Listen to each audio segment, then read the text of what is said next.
지금부터 제119차 최고위원회의를 개의합니다. 조국 인사청문회가 끝난 이후 오히려 더 많은 의혹들이 계속 터져 나오고 있습니다.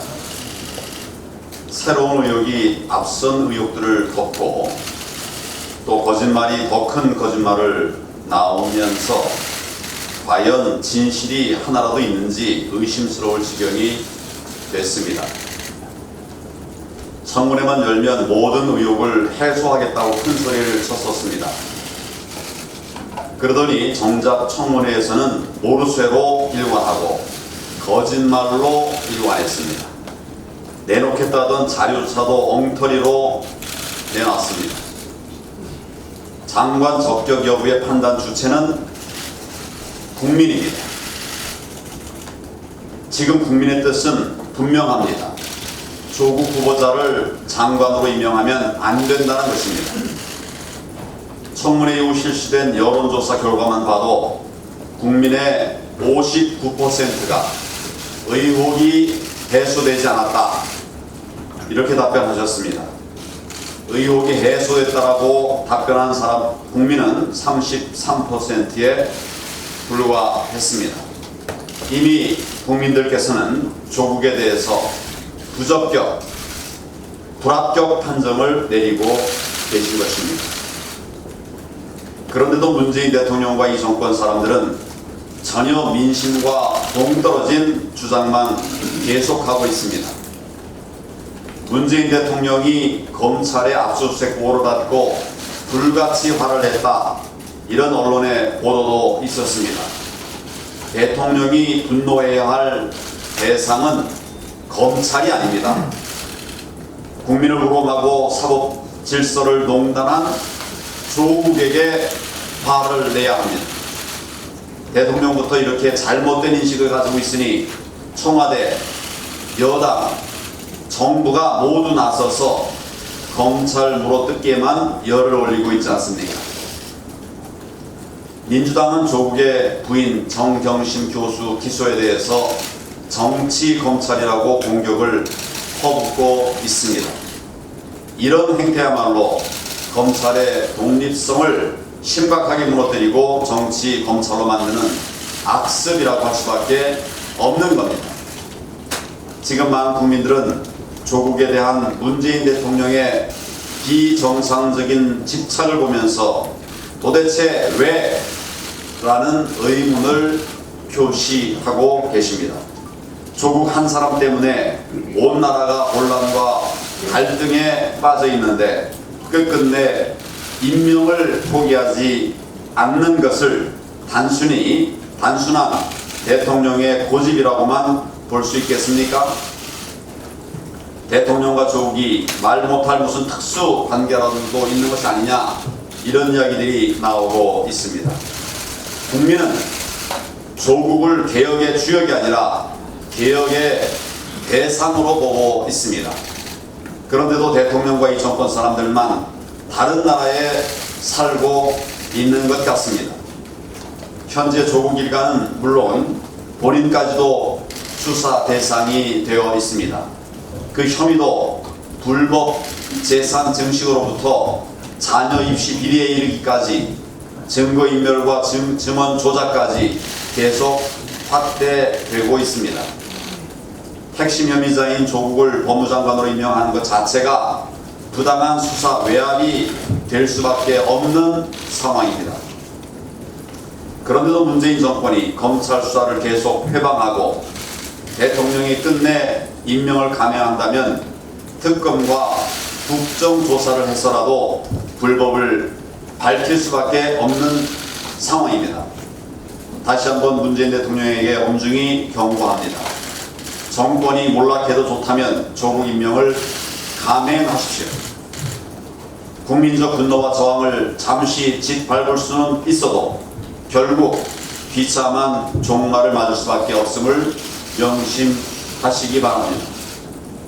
문재인 대통령이 즉각 조국 지명을 철회하고 직접 국민 앞에 머리 숙여 사과하는 것만이 국민의 분노를 해소할 유일한 길임을 깨닫기를 바랍니다.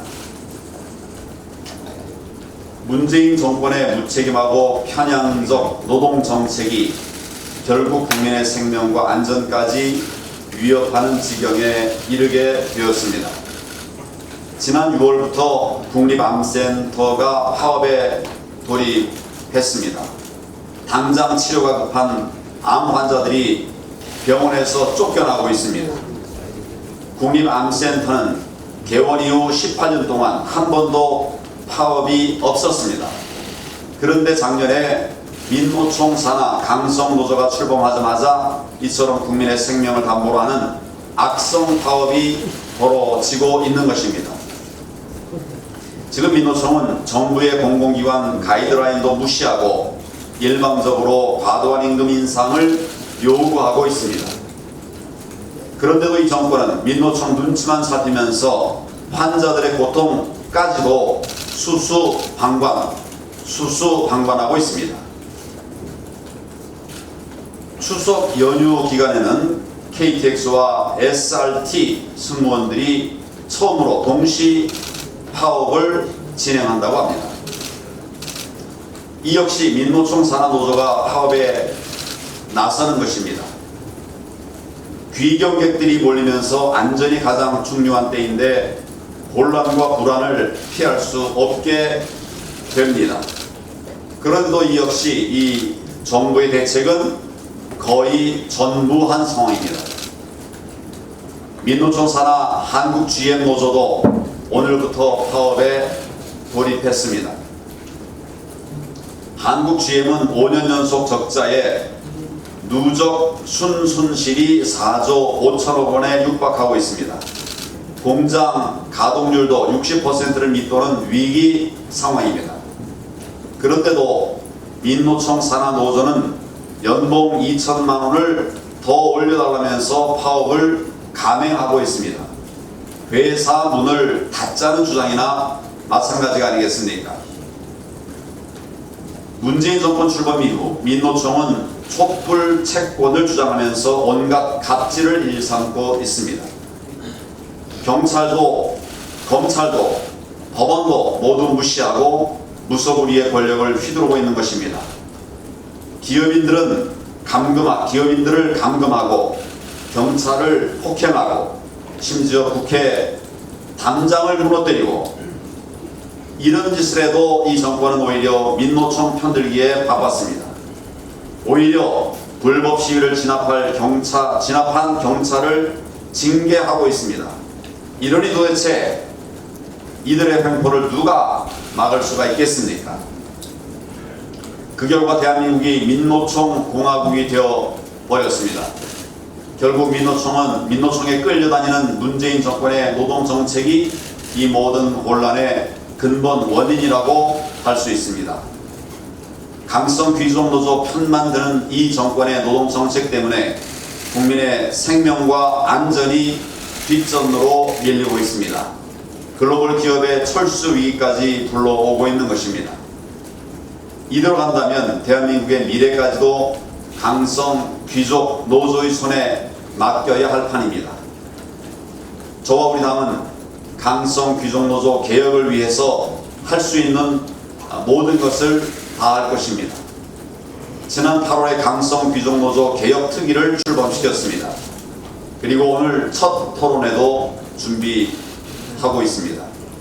강성 귀족 노조의 불법 만행으로부터 노동 현장을 지키고 기득권 노조가 아닌 진짜 근로자들의 삶을 보호하기 위해서 최선을 다하겠다는 말씀을 드립니다. 문재인 정권의 강성 귀족노조 편향 정책을 막아내고 제도적 개선책과 노동 개혁 대안도 내놓을 것입니다. 국민들께서는 더 이상 기득권 강성 귀족노조의 횡포를 묵과하지 않으실 것입니다. 이를 수수방관하는 정권도 결코 용서하지 않으실 겁니다. 문재인 대통령과 이 정권 그리고 민노총 대한민국 국민들의 안전과 생명을 겁박하고 우리 경제를 나락으로 몰아가는 행태를 즉각 중단하기 바랍니다.